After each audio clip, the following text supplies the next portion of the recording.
नमस्कार। आज की ऑनलाइन कक्षा में आप सभी का एक बार फिर से स्वागत है। मैं आचार्य रितेश कुमार। आज मैं लाया हूँ यहाँ कक्षा 12 के लिए, जैसा कि मेरा टॉपिक चल रहा है पहले से ही, अंशों से रिलेटेड, अंशों का निगमन, हरण एवं पुनर्निगमन। इससे संबंधित मैं एंट्रीज भी पहले आपको दे चुका हूँ, बहुत सारे क्वेश्चंस भी मैं आपको दे चुका हूँ। आज ये इस चैप्टर में मैं अंतिम क्वेश्चन लेके आया हूँ। आगे वीडियो जो भी आएगी मेरी वो नेक्स्ट क्वेश्चन से रिलेटेड होगी। तो इसलिए आप अंश का सवाल बहुत इंपॉर्टेंट होता है, बोर्ड में बहुत महत्वपूर्ण होता है। मैंने जितनी भी वीडियो, जितने भी क्वेश्चन इससे रिलेटेड आपको दिए हैं, ये आपको देखने बहुत जरूरी हैं। इसी में से ही या इस जैसा ही कोई क्वेश्चन आपको बोर्ड में मिल सकता है, इसकी उम्मीद बहुत है, बहुत चांसेस हैं। तो इन क्वेश्चंस को समझने के लिए आपको पूरी वीडियो देखना बहुत जरूरी है। ऐसा नहीं कि आपने थोड़ी सी वीडियो देखी और कट कर दी और क्वेश्चन समझ में आ जाए, ऐसा नहीं होगा।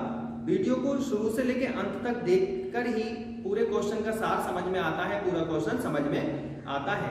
ठीक है, तो आज एक क्वेश्चन और है जो कि बहुत महत्वपूर्ण है। तो देखते हैं आज का ये क्वेश्चन क्या है और इसमें किस तरह से एंट्रीज की जाएंगी, समझ लेते हैं। आइए, ये क्वेश्चन 44 क्वेश्चन है बुक में। क्वेश्चन है, एक लिमिटेड कंपनी ने 20,000 समता अंश है। समता अंश है, थोड़ा लिखने का तरीका चेंज हो जाता है। जहां भी शेयर्स आता है वहां इक्विटी लिखते हैं, लिख देंगे या मैं आपको बता दूंगा। बार बार लिखने से भी कोई फायदा नहीं, टाइम ही खराब होगा। इसमें आगे है, एक लिमिटेड कंपनी ने 20,000 समता अंश 10 रुपए प्रति अंश है 2 रुपए प्रीमियम पर निर्मित किए हैं। यानी कि 20,000 आप लिखने के लिए जहां भी शेयर्स लगाएंगे, मैं थोड़ा लिख के दिखा देता हूं आपको। इश्यूड इक्विटी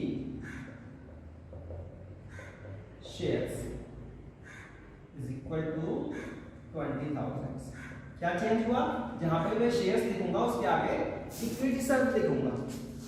ये मैं आपको बार बार नहीं बताऊंगा। आप जब भी इस क्वेश्चन को यदि करेंगे तो जहां भी शेयर्स लिखेंगे उसके आगे ई और क्यू जोड़ देंगे, तब भी वो चल जाएगा। इक्विटी शेयर्स सबको हमेशा लिखना है। इसमें 10 रुपए का ये शेयर्स है, लेकिन ये 2 रुपए प्रीमियम पर है, यानी कि ये 12 रुपए का माना जाएगा। तो ₹12 पर शेयर, जिसमें कि 2 रुपए विद प्रीमियम। ठीक है, तो 12 का हो गया, 10 का था, 2 रुपए प्रीमियम जुड़ गया। अब देखते हैं इसमें मांग कौन कौन सी है। इसमें बताया गया है धनराशि निम्न प्रकार दिए है। 5 रुपया तो आवेदन पर है, तो एप्लीकेशन पर है 5 रुपए। उसके बाद बताया 4 रुपए प्रीमियम सहित अलॉटमेंट पर है।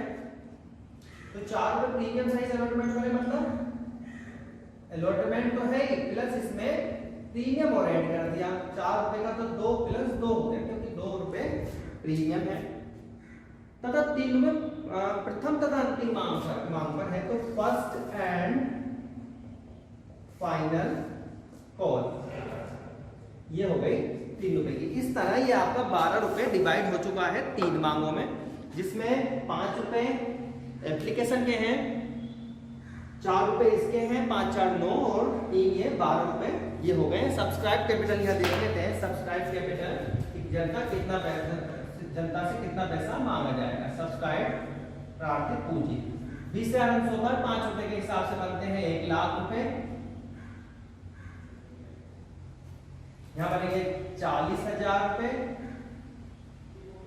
यहाँ भी बनेंगे 40,000 रुपए, 2 रुपए से मल्टीप्लाई करके, और यहाँ बनेंगे 60,000 रुपए। ये कंपनी चाह रही है कि कंपनी को इतना पैसा मांग पर मिलेगा।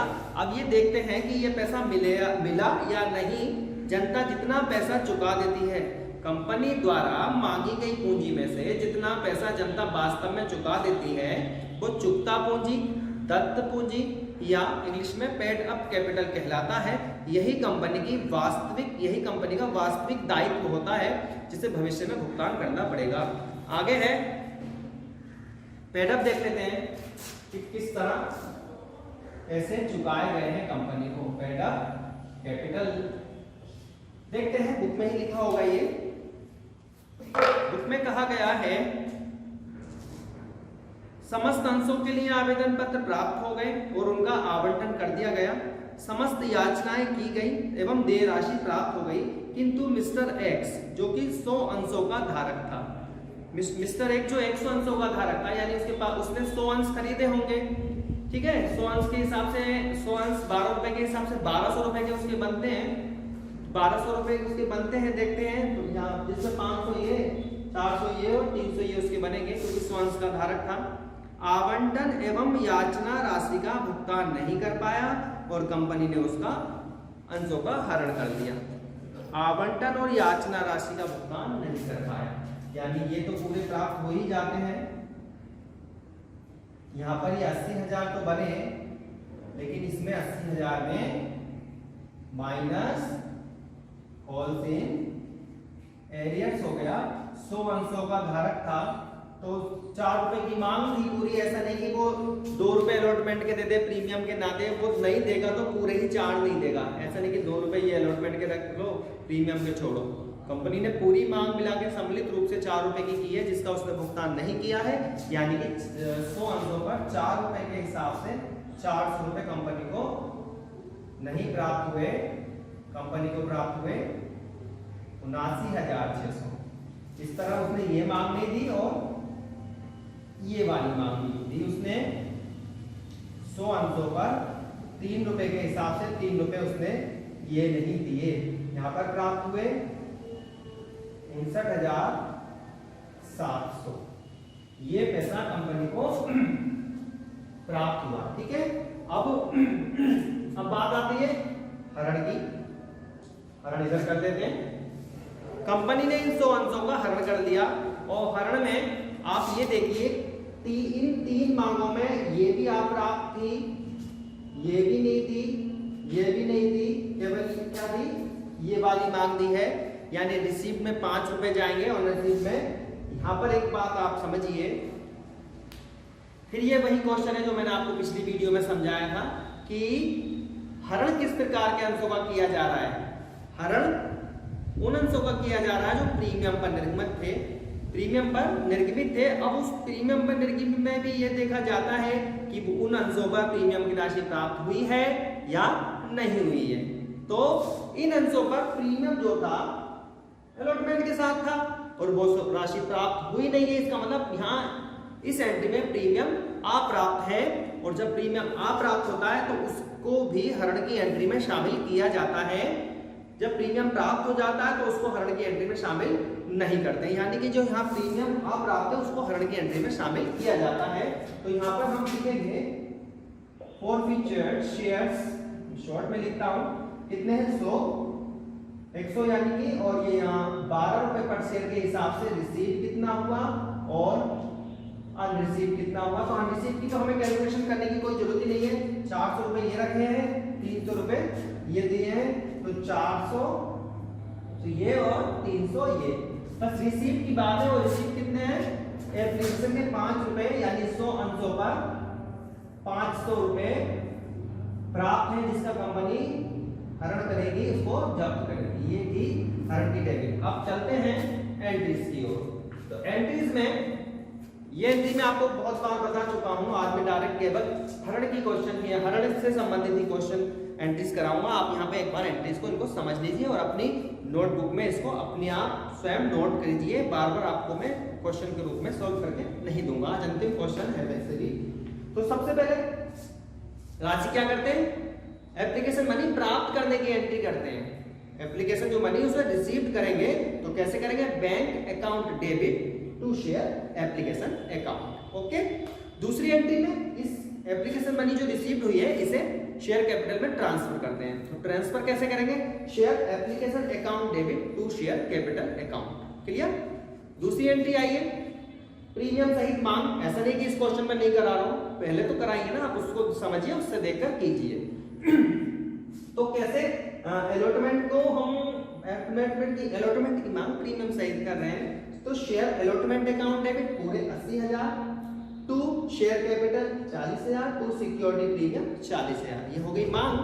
अब आप कर लेंगे 79,600 रुपए प्राप्त, bank account debit to share allotment account 79,600। Okay, अब यहाँ पर 60,000 की मांग कीजिए, share first and final call account debit to share capital account, और प्राप्त लीजिए 59,700 bank account debit to share first and final call account. तो ये सिंपल बिल्कुल एंट्री है, क्योंकि शुरुआत भी यहीं से होती है, इसलिए आज एंड भी यही हो रहा है इसका। तो अब करते हैं डायरेक्ट हरण और पुनर्निर्गमन।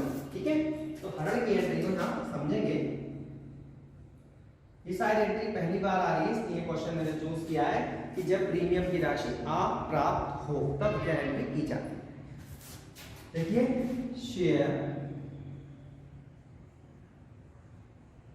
Capital account debit, share capital तो 10 रुपए ही रहेगी और 100 अंशों पर 1000 ही बनेगी, उसको चेंज नहीं कर सकते हैं कभी भी। इस पर प्रीमियम कितना था, 2 रुपए था और शेयर कितने हैं, 100। तो प्रीमियम 2 रुपए के हिसाब से 100 शेयर्स पे 200 रुपए हो गया, जो कि हमें अप्राप्त है, तो वो भी यहां डेबिट किया जाता है। तो security premium count, security premium reserve भी बोलते हैं, डेबिट। अब प्राप्त कितने हैं, 2 शेयर फॉर फ्यूचर अकाउंट, प्राप्त है 500 और अप्राप्त अलॉटमेंट के भी हैं, 2 शेयर अलॉटमेंट अकाउंट कितने हैं, 400 और अप्राप्त फर्स्ट एंड फाइनल कॉल के भी हैं, 2 share first and final call account कितना, 300। तो ये हुई आपकी हरण की एंट्री। ठीक है, यहाँ पर जब प्रीमियम अप्राप्त होता है तो जितने अंशों का हरण किया जा रहा है उतने अंशों पर कितना प्रीमियम अप्राप्त है उसको भी शेयर कैपिटल के साथ ही डेबिट करते हैं। ठीक है, और जब प्राप्त हो जाता है तो उसकी कोई एंट्री नहीं की जाती, उसको ये लाइन ही नहीं आती है। अब देखते हैं पुनर्निर्गमन, बुक में हुआ है या नहीं। पुनर्निर्गमन के लिए आपको क्वेश्चन पढ़ना पड़ेगा कि हरण कर लिया गया और 8 रुपए प्रति अंश पर पुनः निर्गमित कर दिया, 8 रुपए प्रति अंश पर पुनः निर्गमित कर दिया है, तो बैंक अकाउंट डेबिट 100 शेयर्स 8 रुपए के हिसाब से 800 के बिकेंगे। शेयर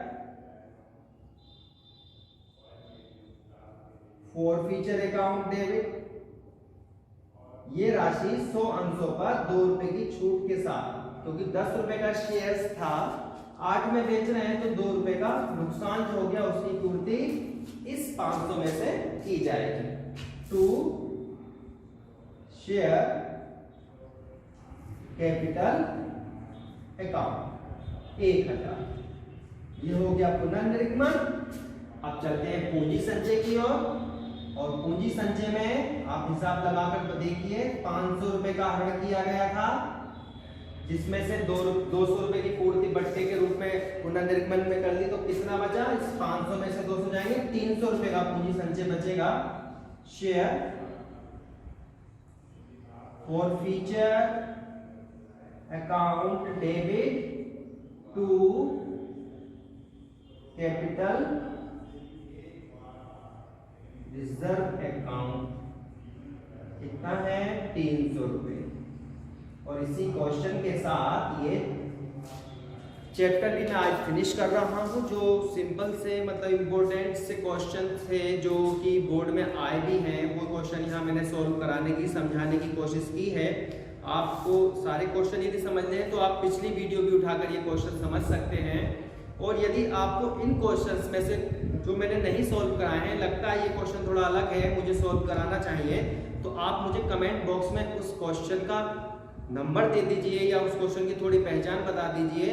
मैं अगला चैप्टर स्टार्ट भले ही कर दूं, लेकिन मैं उस क्वेश्चन को आपके लिए जरूर सॉल्व करके लाऊंगा। तो उम्मीद है ये चैप्टर आपकी समझ में आया होगा। हम मिलेंगे नेक्स्ट चैप्टर में किसी नेक्स्ट टॉपिक के साथ। जब तक के लिए आप लोगों का बहुत बहुत धन्यवाद।